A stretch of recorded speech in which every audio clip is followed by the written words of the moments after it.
Ibu bapak, saudara-saudaraku rahimakumullah, pada kesempatan yang sangat berbahagia ini saya mengucapkan hormat dan salam takzim kepada pengurus masjid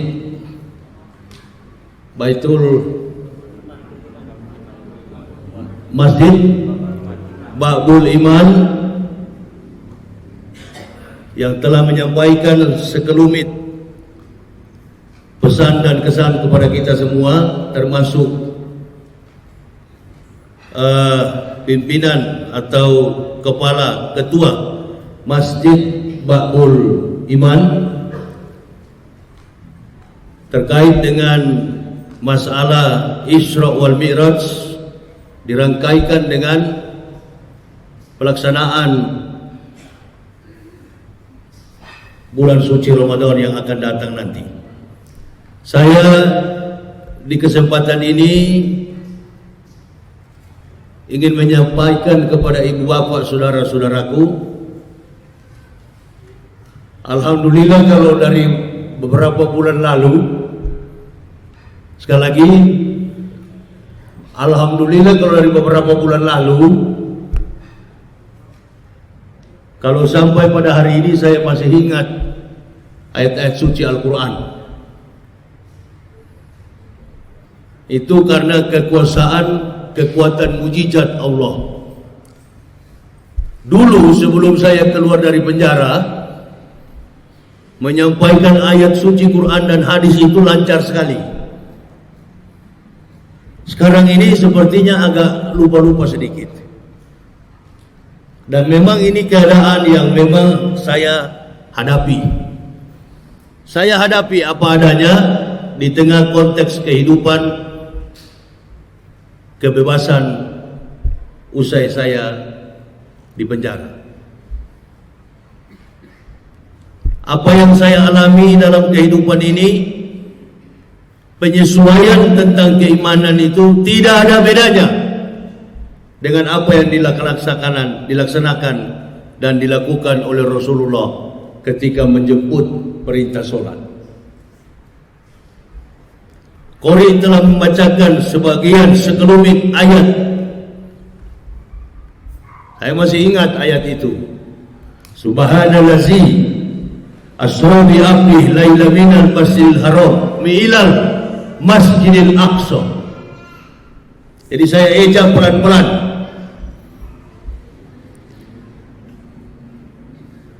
Subhanallazi asra bi abdihi laila minal masjidil haram ilal masjidil aqsa. 3 kali Rasulullah sallallahu alaihi wasallam baru tembus ke Masjidil Aqsa. Yang pertama kali Rasulullah sallallahu alaihi wasallam dibawa oleh malaikat Jibril dengan menunggangi seekor buruk.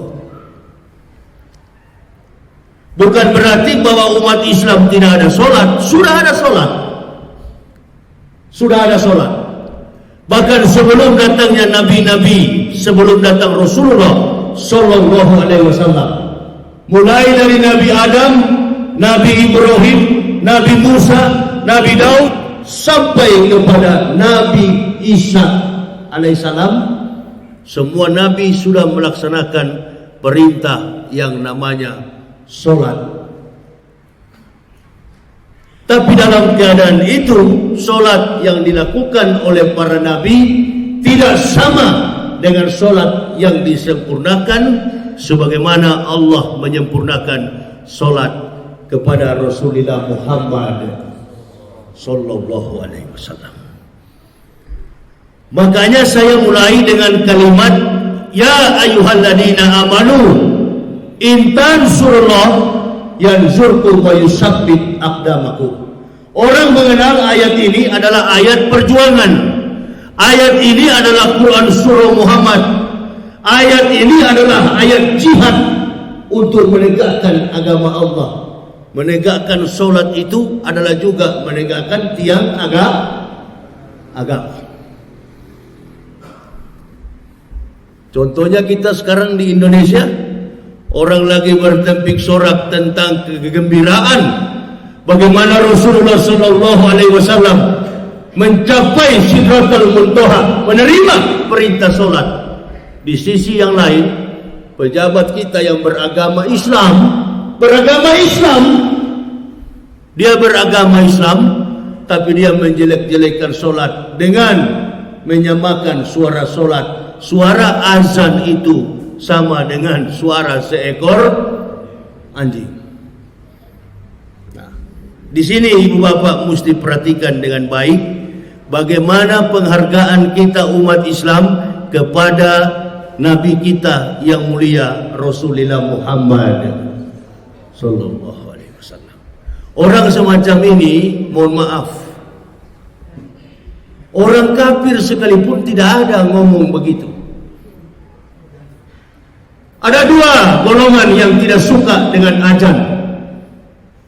Golongan yang tidak suka dengan azan itu ada dua. Yang pertama dari golongan manusia, Yahudi, Nasara. Dan yang ketiga adalah golongan daripada iblis. Jadi kalau ada orang yang mengatakan tidak suka dengan azan, berarti dia golongan siapa?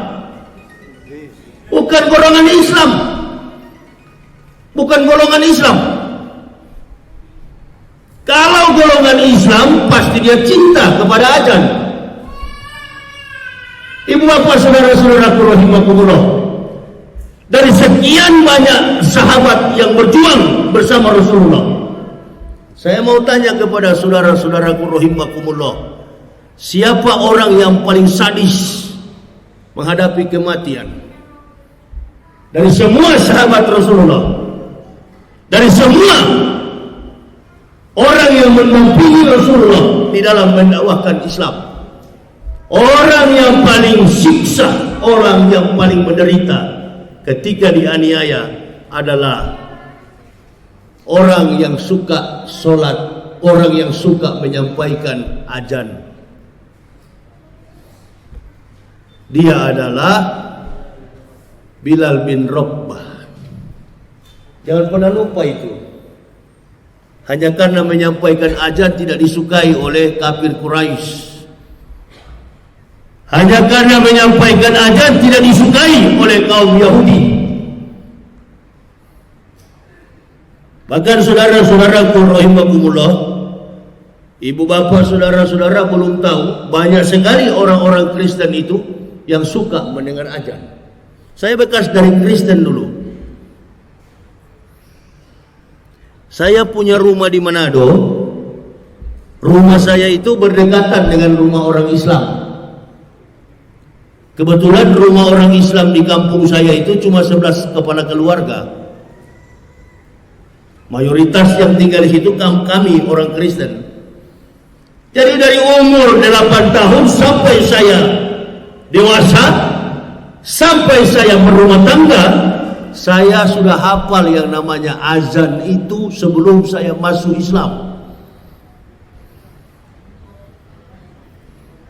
Umur 8 tahun saya sudah sering ngolok-ngolok dari dalam rumah. Ibu saya yang tegur saya, jangan, tidak boleh sebut-sebut suara azan itu. Nanti kalau orang Islam dengar, mereka akan marah. Saya katakan kepada ibu saya, nggak apa-apa mereka marah. Mereka kan cuma 11 keluarga. Kita keroyok mereka di dalam kampung ini. Saya mengolok-ngolok suara azan, bukan saya mengolok. Saya suka mengikuti lantunan daripada azan. Sampai saya hafal. Saudara-saudara saya tidak hafal, tapi saya hafal. Setiap kali menyebut kalimat-kalimat azan, menyampaikan azan subuh, azan zuhur, azan azhar, azan maghrib sampai kepada isya, 5 waktu dalam sehari saya ikuti, saya tartilkan, saya ikuti, saya lapaskan dengan baik. Nah akhirnya saya hafal. Bahkan ada teman saya yang beragama Islam belum hafal suara azan.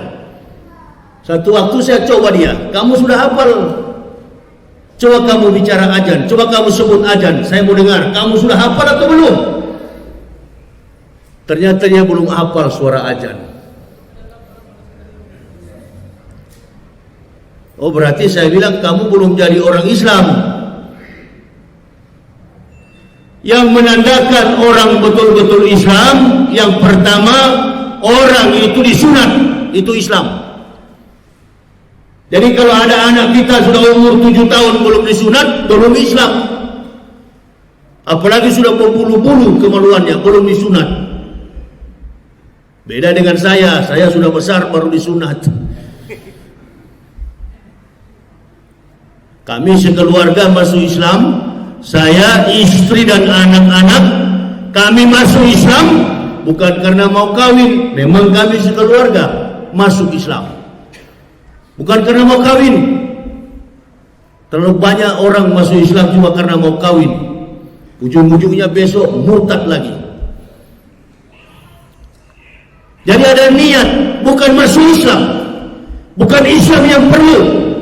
Bukan Islam yang butuh. Dia yang membutuh Islam. Nah, ini bahaya. Ini bahaya. Orang yang masuk Islam dengan Islam yang butuh. Mana ibu bapak pilih? Antum jadi pegawai atau dipanggil jadi pegawai? Coba pilih. Antum jadi pegawai atau dipanggil jadi pegawai? Mana yang antum suka? Saya lebih dipilih jadi panggil jadi pegawai daripada melamar jadi pegawai. Belum tentu amanah. Nah ini nih, golongan-golongan setan yang mengaku sebagai Islam. Padahal sebenarnya mereka bukan Islam, topeng. Mereka bukan Islam. Mereka pakai Islam karena ada maksud dan kepentingan. Satu, jabatan. Pakai Islam demi jabatan. Nah, tadi saya lihat ikut dengan saya apa namanya, Brigade 08. Ini bukan organisasi Islam, Pak. Ini organisasi masyarakat LSM. Jadi mereka ini Pak Alung dan kawan-kawan ini tidak ada pangkat di masyarakat. Mereka bukan pegawai negeri, mereka juga tidak dibiayai oleh negara. Betul itu atau salah lu? Nah, nggak dibayar mereka. Tapi ada orang-orang yang ambisi jadi pegawai, mengatasnamakan diri sebagai Islam. Islam diperalat. Islam diperalat. Ini Islam mau hancur, Islam mau celaka, Islam mau bubar, Islam mau berantakan. Saya nggak peduli. Yang penting saya punya pangkat dan jabatan. Didik anak-anak kita supaya mereka menghormati perjuangan Nabi kita Muhammad sallallahu alaihi wasallam. Subhanallazi asra bi abdihi laila minal masjidil haram ilal masjidil aqsa alladzi barakna haulahu linuriyahu min ayatina innahu huwas samiul basir. Supaya kata Allah kami dapat memperhatikan, kami dapat menyaksikan kepada hamba Allah bagaimana kebesaran yang kami miliki. Diangkat ke Sidratul Muntaha. Langit pertama Rasulullah jumpa dengan Nabi Soleh. Langit kedua Rasulullah jumpa dengan Nabi Idris.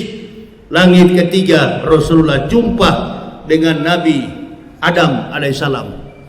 Langit yang keempat Rasulullah berjumpa dengan Yahya dan Isa alaihissalam. Langit kelima Rasulullah jumpa dengan Nabi Harun, saudaranya Moses, saudaranya Musa. Kemudian langit keenam Rasulullah sallallahu alaihi wasallam jumpa dengan Nabi Musa alaihissalam.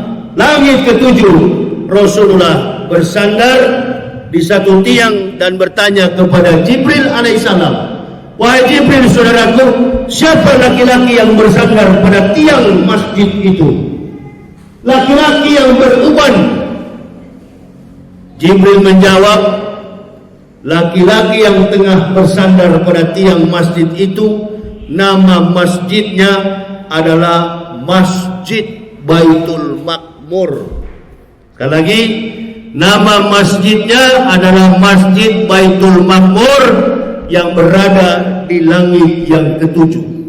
Siapa laki-laki yang bersandar pada tiang masjid? Namanya Ibrahim alaihissalam, laki-laki yang pertama-tama kali di dunia ini beruban rambutnya. Jadi kalau ibu bapak nanti di Pekanbaru ketemu orang yang beruban, sudah jangan ditanya, berarti itu keturunannya Ibrahim. Termasuk Hatta Rajasa dulu, yang mau jadi wapres tidak jadi, nah itu. Pokoknya ada yang datang di masjid rambutnya beruban, nah itu keturunan Ibrahim. Ditanya oleh Rasulullah, siapa nama Nabi itu? Namanya Ibrahim alaihissalam. Siapa namanya? Sayyidul. Namanya adalah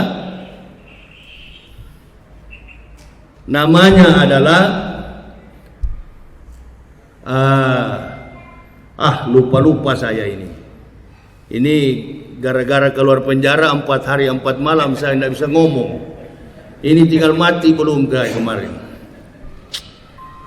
Ini Ibrahim punya gelar apa ini? Kalau Rasulullah namanya Sayyidul Anbiya, penghulu dari segala nabi. Ibrahim itu namanya Abu Anbiya. Abu Anbiya itu adalah bapak dari semua nabi. Jadi antum adalah Rasulullah.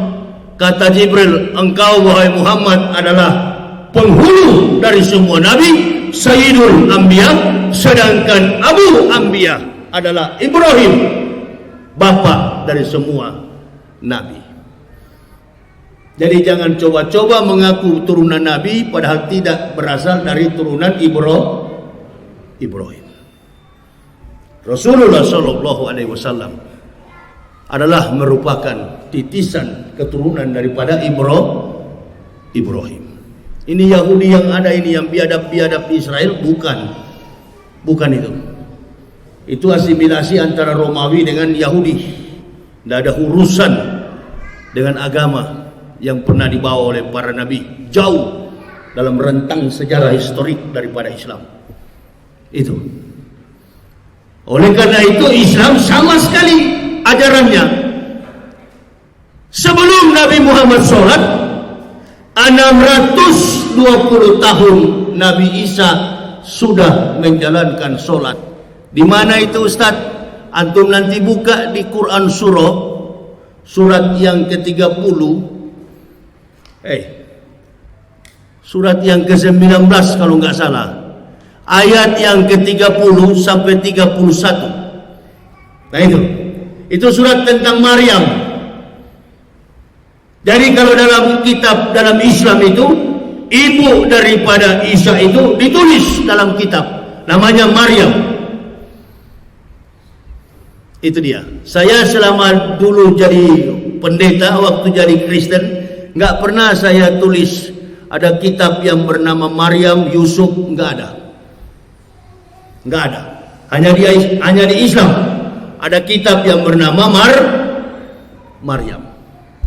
Kitab yang bernama Maryam adalah menceritakan tentang historik silsilah daripada perjalanan kehidupan kenabian Isa alaihissalam. Itulah Isa berkata di dalam Quran surah ayat yang ke-30. Qala ini Abdullahi ataniyal kitab wa ja'alani nabiyya wa ja'alani mubarakan aina ma kuntu awsani bi sholati wa zakati madumtu haya. Maka lillahi ayatan Isa bi waladin subhana Isa qad amran fa'ina ma yaqulu lahu kun fayakun. Itu ibu bapak mesti pegang baik-baik. Sebelum datang Nabi kita Muhammad sallallahu alaihi wasallam, Nabi Isa sudah mengatakan itu di dalam Quran surah Maryam. Belum datang Nabi Muhammad ke dalam dunia, Nabi Isa sudah mengatakan itu, dan sampai hari ini tertulis dalam surat Maryam ayat yang ke-30. Qala ini Abdullahi atani al-kitab wa ja'alani nabiyah wa ja'alani mubarakan aina ma kuntu awsani bi sholati wa zakati madumtu haya. Apa artinya? Kata Al-Masih, qala ini, saya ini Abdullah, hamba Allah, atani al-kitab, Allah memberi aku kitab, wa ja'alani nabiyah, dan mengutus aku sebagai seorang nabi, wa ja'alani mubarakan aina ma kuntu awsani bi sholati wa zakati madumtu haya. Kemana aku pergi, kata Al-Masih, Allah memerintahkanku mendirikan solat, membayar zakat, madumtu haya, sepanjang usia hidupku. Agama apa yang bayar zakat dengan menunaikan solat? Kristen atau Islam? Kristen atau Islam? Nah, kenapa Bapak Ibu selama ini aku itu Isa itu di agama Kristen? Kenapa Ibu Bapak suka-suka mengakui Isa itu agama Kristen? Di dalam Al-Quran Isa sendiri mengatakan, saya bayar zakat, saya salat, saya diperintahkan ausoni bi sholati, saya diperintahkan mendirikan salat, wa zakati madumtu haya, membayar zakat, madumtu haya, sepanjang umur hidupku. Saya keluar dari agama Kristen karena saya tahu Nabi Isa posisi agamanya adalah itu pegang sampai mati.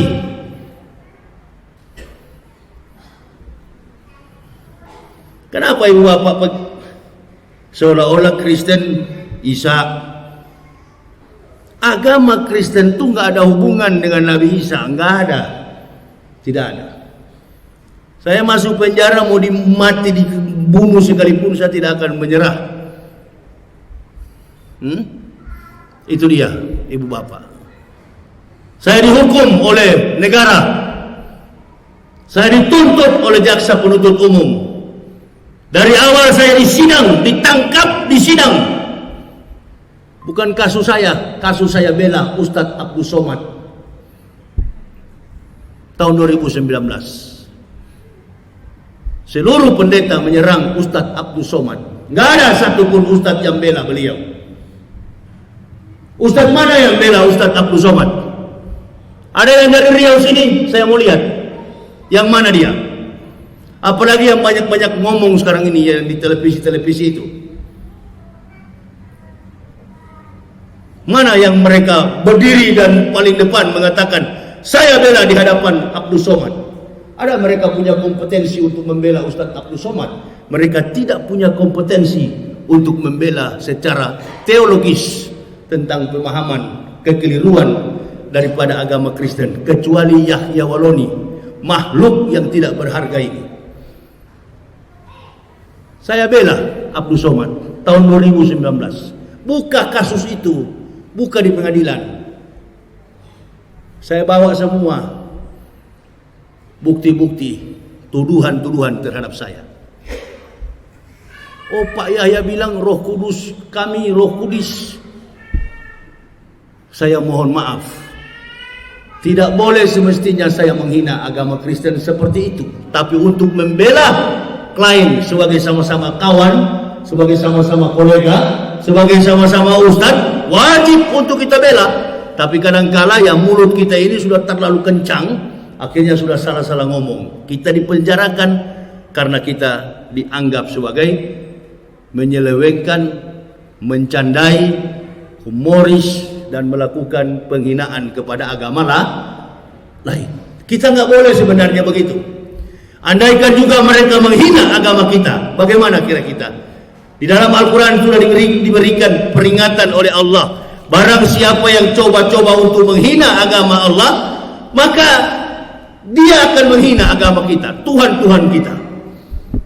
Baru di penjara saya sadar, oh, boleh kita keras, tapi kita jangan melampaui batas. Saya bela tahun 2019. Saya katakan di dalam persidangan. Sampai polisi tanya, betul ini Ustadz yang bela ini? Iya, saya yang bela, siapa lagi? Ini Ustadz bilang di sini tangkap, katanya lapor kepada si Mabes Polri atau di mana? Ya, saya yang bilang, saya yang ngomong itu, bukan orang lain, saya Pak. Begitu juga waktu di pengadilan, ditanya oleh pengadilan, oleh jaksa penuntut umum, apa betul?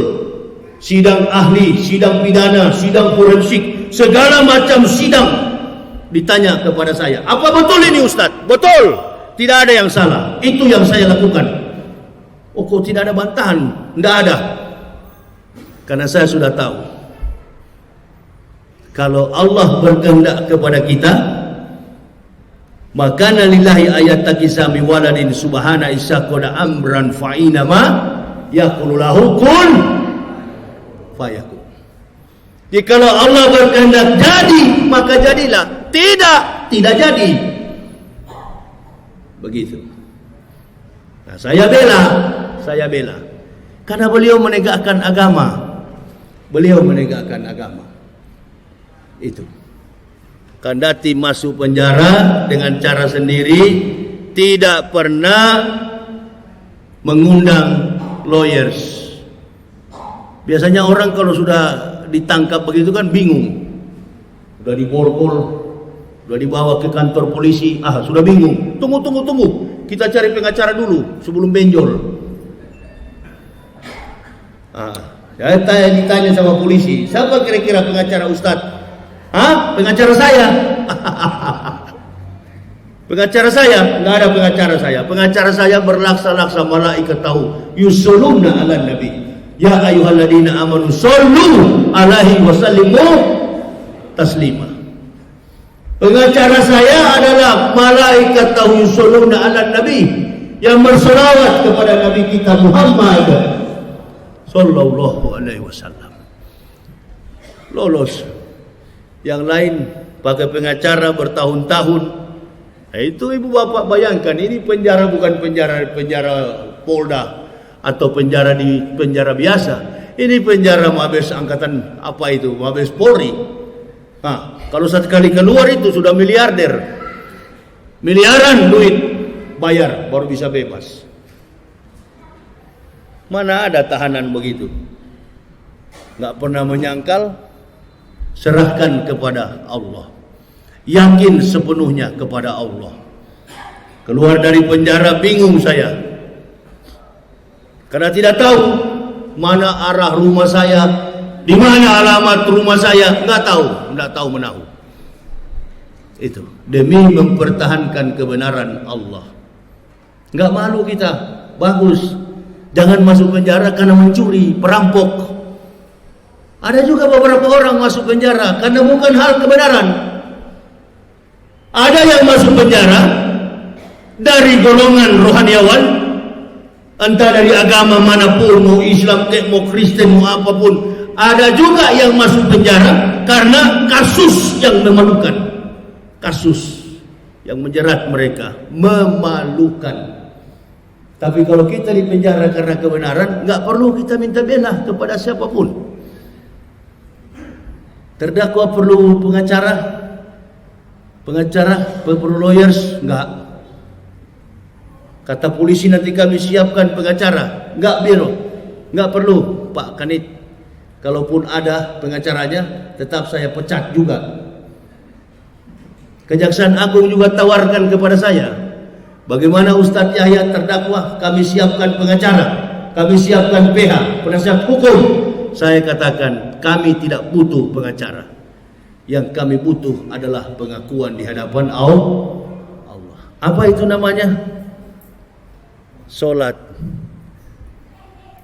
Pembentuk akhlak muslimin yang baik. Salat itu adalah membentuk akhlakul karimah seorang mukmin yang baik. Dia takbir, dia sholat di hadapan Allah, dia minta pertolongan hanya kepada Allah. Ya ayyuhalladzina amanus, Ista'inu bis sabri washolati innallaha ma'as sabirin. Wahai orang-orang beriman, barang siapa menolong agama Allah, maka Allah akan menolongmu dan meneguhkan kedudukanmu. Wahai orang-orang beriman, barang siapa meminta pertolongan kepada Allah dengan sabar dan sholat, maka Allah akan menolong. Minta pertolongan kepada Allah. Jadi orang sementara rapat di dalam penjara, bahkan ada yang datang ke saya, pamit sama saya. Assalamualaikum Ustaz. Waalaikumsalam. Kenapa? Ini saya besok mau pulang. Hah? Sudah mau bebas ente? Iya, sudah mau bebas Ustaz. Ini tas pakaian saya. Ada yang sudah nangis-nangis, ada yang jikir, sudah ketawa, sudah senyum, sudah nangis. Sudah bebas ente besok? Besok sudah bebas Ustaz. Saya pamit duluan ya. Besok tidak bebas. Rupa-rupanya otaknya memang sudah miring. Itu dia. Lama-lama saja di penjara, Bu. Seperti begitu. Itu. Ya. Ini bukan seperti penjara biasa. Sudah banyak kasus, dan tempat yang kami disimpan dalam penjara itu bukan penjara biasa. Kami tidak pernah terdeteksi, kami tidak pernah terkontaminasi dengan ultraviolet. Kami terkurung di bawah tanah. Tidak pernah ada akses matahari tembus ke kami. Yang ada pada kami itu ratusan ribuan obat yang kami simpan setiap saat. Enggak penyakitan kira-kira kami. Itu dia. Di bawah tanah. Nah, sekarang kita tinggal berdoa bagaimana Habibana Rizik Syihab dalam waktu dekat ini beliau dibebaskan. Karena kalau tidak juga bahaya juga. Ini penjara di bawah tanah. Ini bukan rahasia umum, mulai terbongkar satu persatu. Itu ibu bapak.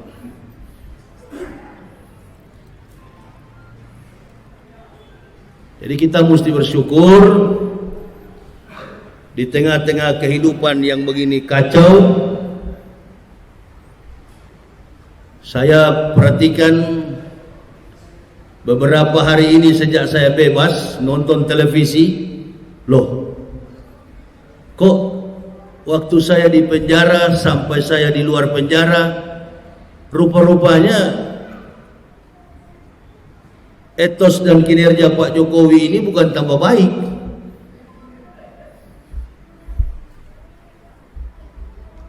Bukan Pak Jokowinya, pembantu-pembantunya nggak ada yang bagus. Termasuk ini Yakut dan siapa itu? Pimpinan Ormas apa itu? Banser itu. Itu. Nanti kalau orang sudah demo, Banser diturunin. Sok-sok jago semua itu. Itu ya. Ini hanya memperalat Islam demi mendapatkan pangkat.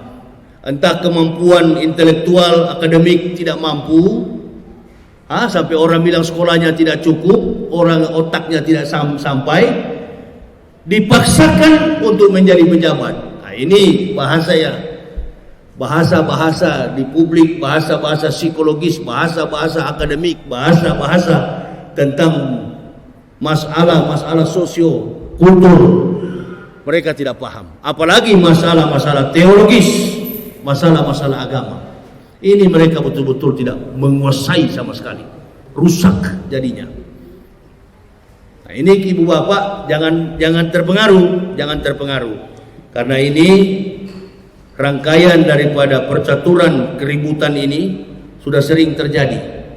Mulai dari Jokowi menjabat sampai saat ini, setiap kali ada keributan pasti pejabat yang buat keributan. Jadi kita sudah pengalaman, segala yang bikin keributan di masyarakat kita ini adalah pejabat Jokowi. Ya tidak usah takut, memang betul itu. Supaya besok Jokowi pecat itu Yakut itu, kembali ke pangkuan Banser, jadi apa itu? Senjata apa? Tentara tidak pakai senjata. Tentara cuma pakai apa? Pisau di pinggang itu. Ya, nggak punya latihan militer, bukan militer. Nah, itu. Ini jamaah bahwa Rasulullah Shallallahu Alaihi Wasallam sampai ke lantai yang ketujuh, ditanya oleh Rasulullah, siapa laki-laki itu? Beliau adalah Ibrahim. Naiklah Rasulullah. Sebelum Rasulullah naik di langit yang ketujuh, menjemput sampai ke Sidratul Muntaha, berlaksa-laksa malaikat tahu mengucapkan, ya awalu, ya hasiru, ya akhir. Wahai yang maha mengumpulkan, yang maha mempersatukan, Nabi kita Muhammad Sallallahu Alaihi Wasallam. Jibril tidak bisa naik.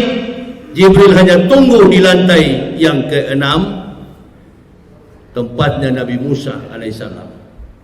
Jibril tidak bisa naik sampai ke Sidratul Muntaha.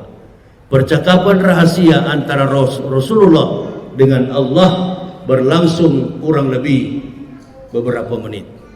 Diperintahkan oleh Allah, wahai Muhammad, terapkan perintah solat kepada umatmu di dunia ini sebanyak 50 kali dalam satu hari. Coba tanya kepada para ulama, apa betul saya bilang ini? Perintah solat yang sebenarnya Allah berikan kepada umat Muhammad itu bukan 5 waktu, bukan 5 waktu, 50 kali dalam satu hari. Lemes Rasulullah turun. Rasulullah turun dari Sidratul Muntaha. Saya mau kasih tahu apa itu Sidratul Muntaha.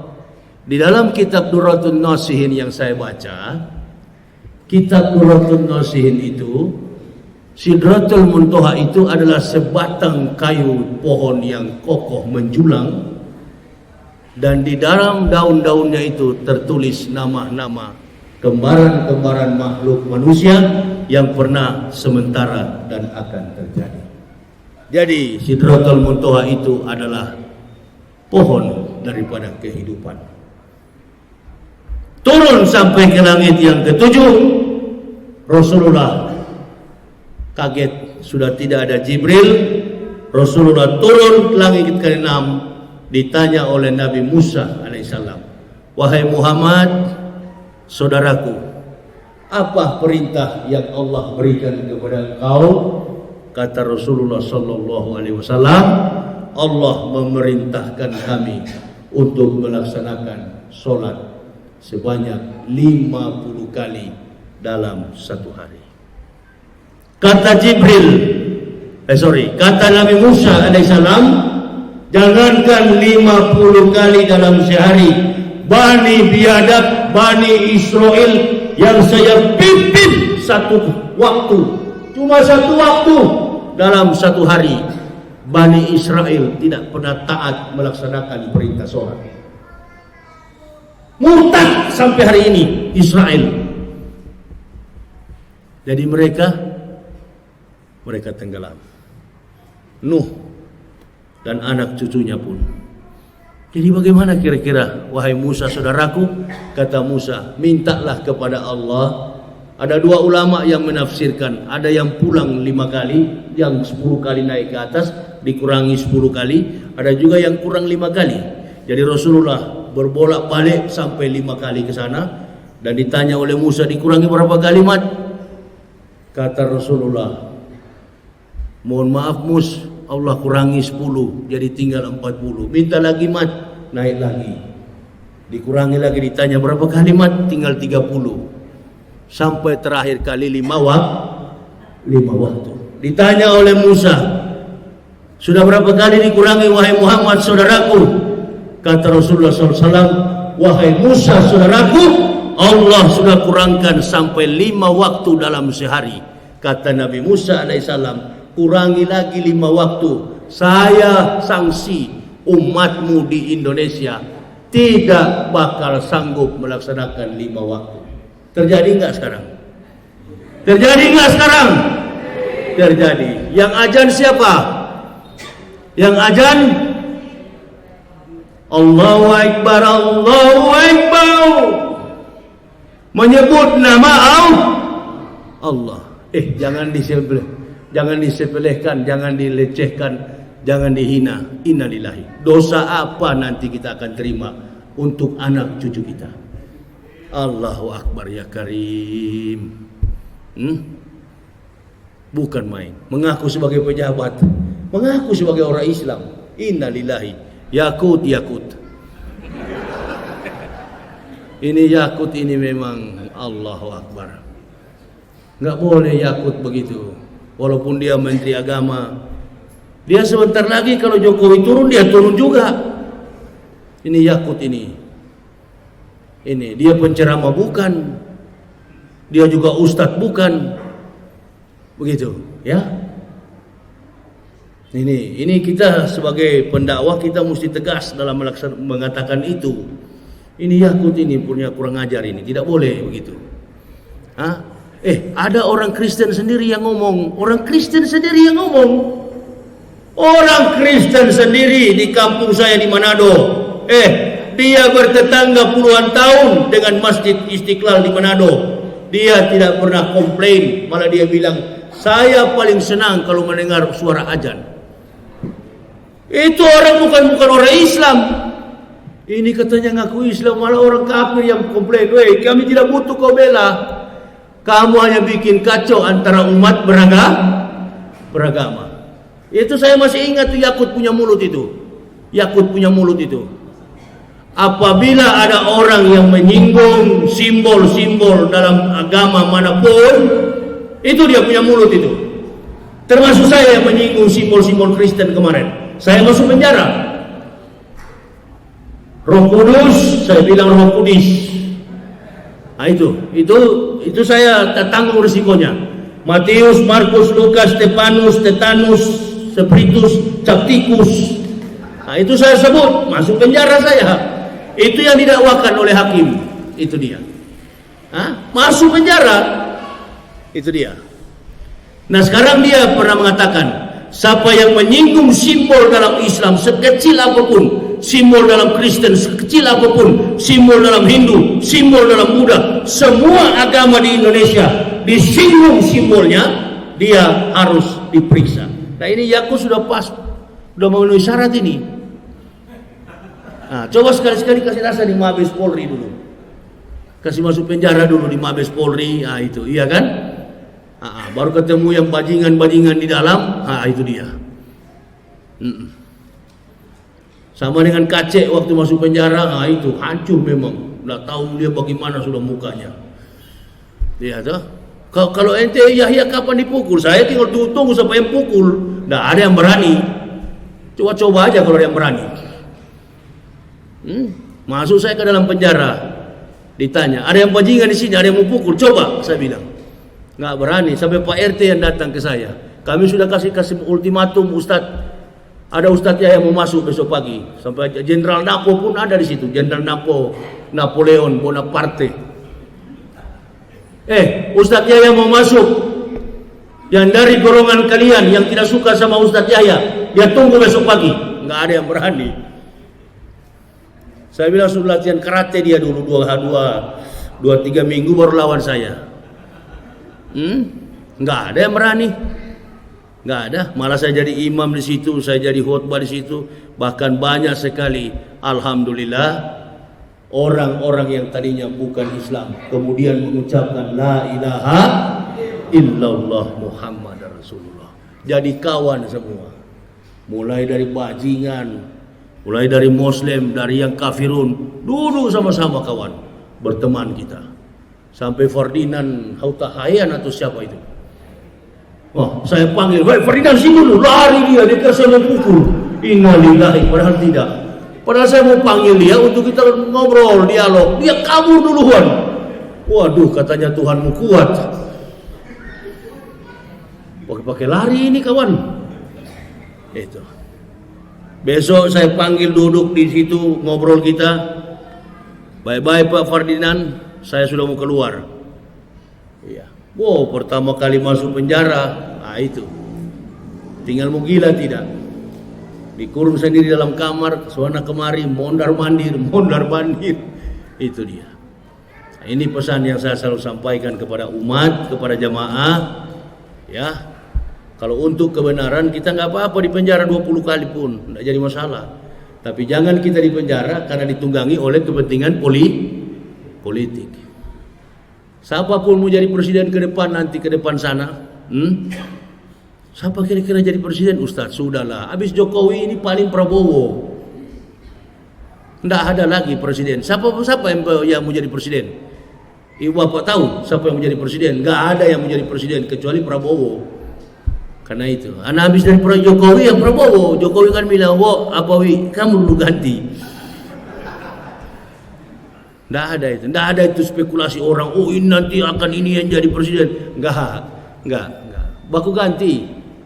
Habis ini Jokowi bilang, ente jadi presiden dulu. Saya sudah tahu itu. Tahu saya. Maka saya cuma dihukum 5 bulan. Nggak ada pembela saya, nggak ada saya kenal hakim, nggak ada saya kenal siapapun, nggak ada. Nggak pernah saya berjumpa dengan hakim, apalagi bayar pakai suap, itu nggak ada. Bukan gampang di Mabes Polri itu. Kalau mau main-main suap miliaran itu. Itu semua karena kekuasaan Allah. 5 waktu Muhammad, hanya 5 waktu yang diberikan. Mau tidak laksanakan. Kata Musa, tidak akan mampu ya Rasulullah. Umatmu di Indonesia tidak akan mampu melaksanakan sholat 5 waktu.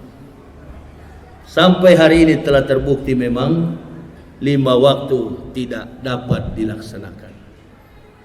Sampai orang kafir, Nasrani dan Yahudi mengatakan, kalaulah umat Islam sholat subuhnya sama dengan sholat Jumat, maka habis upaya kristenisasi, habis upaya orang Yahudi. Tapi sampai hari ini, Allahu Akbar ya Karim, kalau sholat subuh paling cuma 2 saf, 3 saf, ibu-ibu, nenek-nenek. Dulu saya dengar itu banyak sekali kuliah subuh itu rame-rame, panas-panas tai bebek atau apa, panas-panas tai ayam, begitu kan? Nanti sudah lama-lama surut lagi. Kenapa? Karena di dalam Islam saling menjatuhkan. Di dalam Islam saling menjatuhkan. Orang sholat yang dipersalahkan adalah cara ibadahnya, gerakannya yang dipersalahkan. Orang kunut jadi masalah, orang tidak kunut jadi masalah. Itu yang saya perhatikan. Itu orang kunut jadi masalah, orang tidak kunut jadi masalah. Ini yang membuat Islam bukan tambah maju, tapi sholat di Indonesia makin hari makin mundur. Silakan antum pakai cara dengan kunut, Allahumma dina fiman hadait, wa fiman afait, wa tawallana fiman tawallait, wa barik lana fima atait, wa qina bi rahmatika syarrah ma qadait. Silakan antum pakai kunut karena kunut adalah doa. Antum juga tidak pakai kunut, alhamdulillah, lebih cepat, lebih bagus.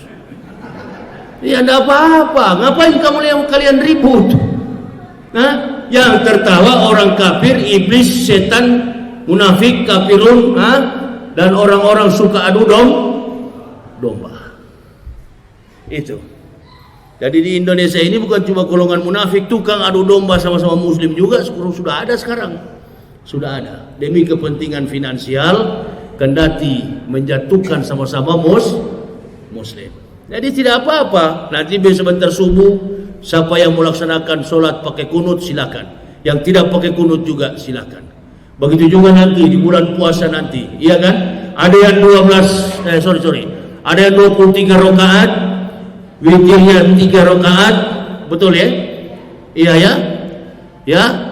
20 rakaat, 23 rakaat, 3 rakaatnya itu witir, 20 rakaat. Ada juga yang hanya 8 rakaat. Ada juga. witirnya 3, 11. Nggak jadi masalah. Tapi saya lebih memilih 8 rakaat, lebih cepat, lebih bagus. Nggak usah banyak-banyak, nggak usah panjang-panjang, pendek-pendek aja. Iya, ya.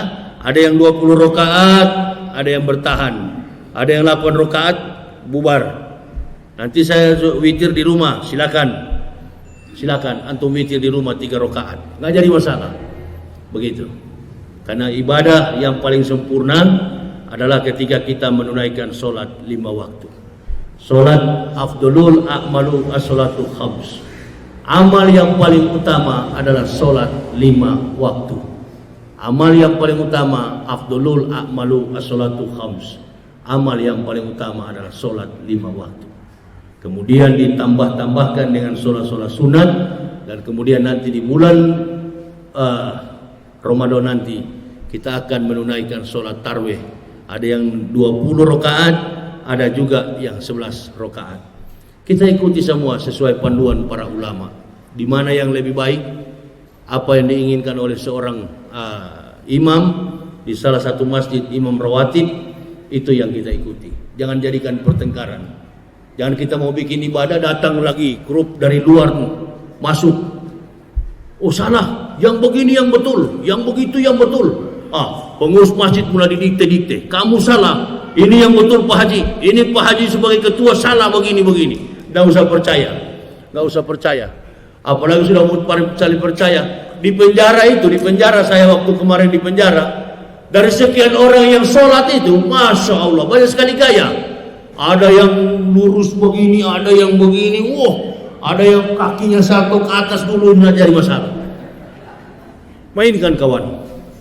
Cuma ada yang satu kakinya agak lebar, ya itu saya tendang sedikit. Kawan, ini bukan kelatihan kungfu.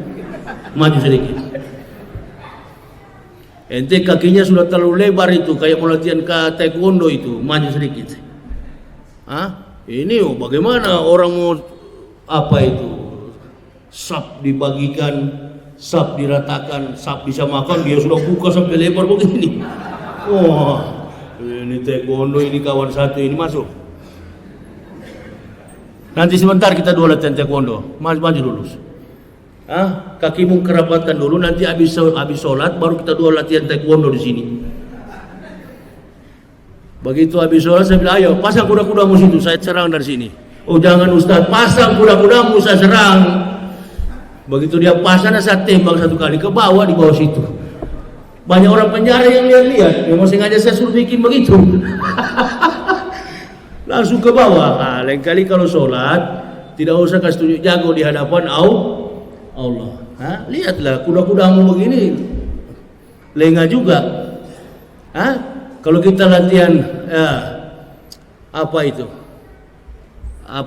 Bukan kungfu. Kita tidak perlu pakai kuda-kuda, cuma berbuah seperti kaki X, seperti Steven Seagal punya cara itu. Itu. Jadi tidak usah. Imam begitu juga. Tapi kalau tidak dibuka juga kakinya bisa bahaya, kaos lampu bisa pecah. Buka sedikit lah, kan begitu. Di Islam kan begitu. Ada yang buka, ada yang lurus begini. Kalau lurus begini, waduh, bisa kerang ini kaos lampu kalau begini. Itu cara yang sudah didasarkan oleh pemahaman para ulama yang diajarkan Nabi kita Muhammad sallallahu alaihi wasallam. Karena semua sumber ibadah syariat yang diajarkan Nabi itu diajarkan oleh para ulama. Innal ulama warasatul anbiya. Karena ulama itu adalah pewaris dari segala nabi. Jadi dia latihan, dia sesuaikan dengan apa yang dia ikuti, dia lihat di hadapan kehidupan iman, syari, dan semua bentuk-bentuk peribadatan Nabi kita Muhammad sallallahu alaihi wasallam. Jadi saya kira itu ibu bapak yang bisa saya sampaikan. Mudah-mudahan apa yang kami sampaikan ini bermanfaat bagi kita semua, terutama di dalam kita menjaga ukhuwah Islamiyah.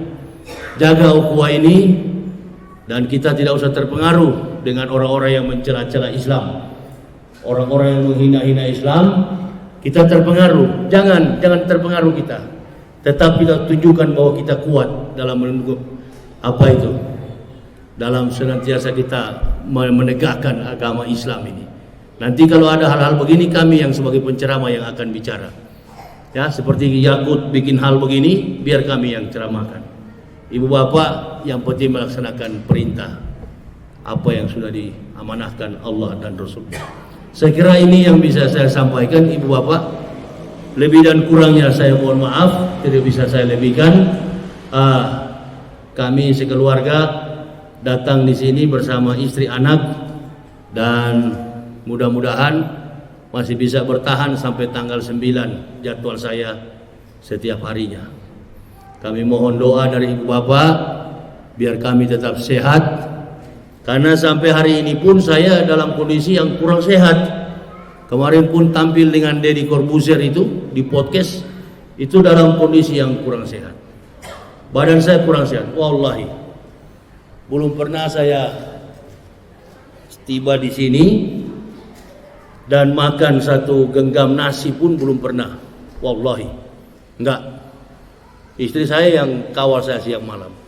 Saya enggak makan apa-apa, saya cuma minum air putih. Dan tidak ada saturasi oksigen saya kalau diperiksa 98.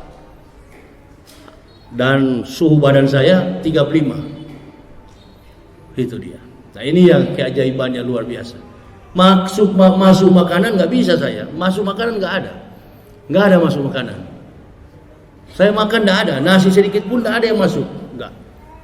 Susah bagi saya masuk. Leher saya masih terasa pahit. Badan saya turun 16 kilo jatuhnya badan saya. Jadi saya minta ibu bapak doain supaya saya cepat kuat. Kalau sudah kuat, insya Allah akan terus bisa berdakwah. Kita hanya bergantung kepada Allah, kita hanya berpasrah kepada Allah. Apapun yang terjadi, hanya Allah yang Maha tahu. Hanya istri saya dan anak saya yang betul-betul merasakan. Kadang-kala malam-malam itu saya tidak bisa tidur. Nggak bisa tidur, sama dengan di penjara juga saya. Buka baju, berkeringat. Itu, nggak tahu penyakit apa. Saya kemungkinan insya Allah kalau ada dokter dalam, saya mau ingin tanya, ada apa sebenarnya dalam perut saya ini? Ini sejak dari keluar penjara sampai sekarang belum apa, bahkan 4 hari saya nggak bisa ngomong.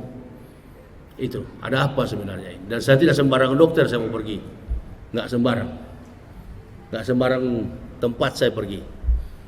Saya cari orang-orang yang betul saya percaya, baru saya pergi. Itu dokter yang betul-betul orang memang dalam masjid, baru saya percaya.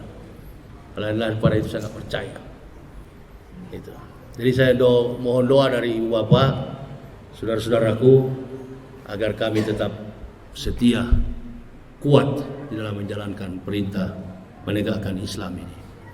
Kami berjalan bukan karena kuat, kami berjalan karena ketidakmampuan kami demi menggapai ridho, hidayah, inayah dari Allah Subhanahu wa taala. Jadi ini yang bisa saya sampaikan, ibu bapak saudaraku. Tadi sampaikan bahwa saya membawa karya tulis ilmiah buku saya yang berjudul Kebenaran Islam Menurut Mantan Pendeta. Itu biodata kesaksian hidup saya, bisa dimiliki, nanti ada istri saya yang akan melayaninya, bisa diambil di mobil saya. Saya kira itu yang bisa saya sampaikan ya. Mudah-mudahan kita jumpa di lain waktu. Insya Allah, Allah masih berikan semua kita kesehatan, dan sampai bulan April kita memasuki doa kita. Ya Allah, sampaikan kami pada bulan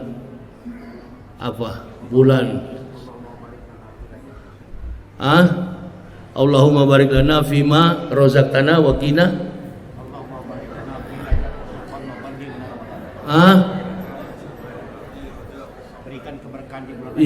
berikan keberkahan kami sampai kepada bulan Ramadan ya. Ya Allah, sampaikan kami pada bulan Ramadan. Allahumma barik lana fima razaqtana wa qina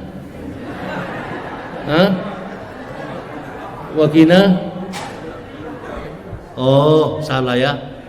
Ya Allah, sampaikan kami kepada bulan Ramadan. Barik lana fi Rajab wa Sya'ban wa balligh. Maulana, ya. Berikan keberkahan di bulan Rajab kita jemput. Iya. Sampaikan keberkahan bulan Rajab, Sya'ban, Sampaikan kepada bulan Ramadan.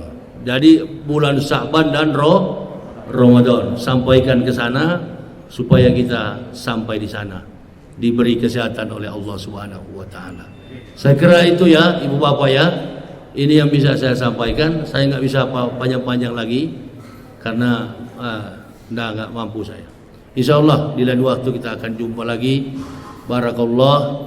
Terima kasih atas segala perhatiannya. Mohon maaf atas segala kekurangan kami. Usikum wa nafsi bitaqwallah. La ilaha illa huwa 'alallahi falyatawakkalul mu'minun. Wassalamualaikum warahmatullahi wabarakatuh.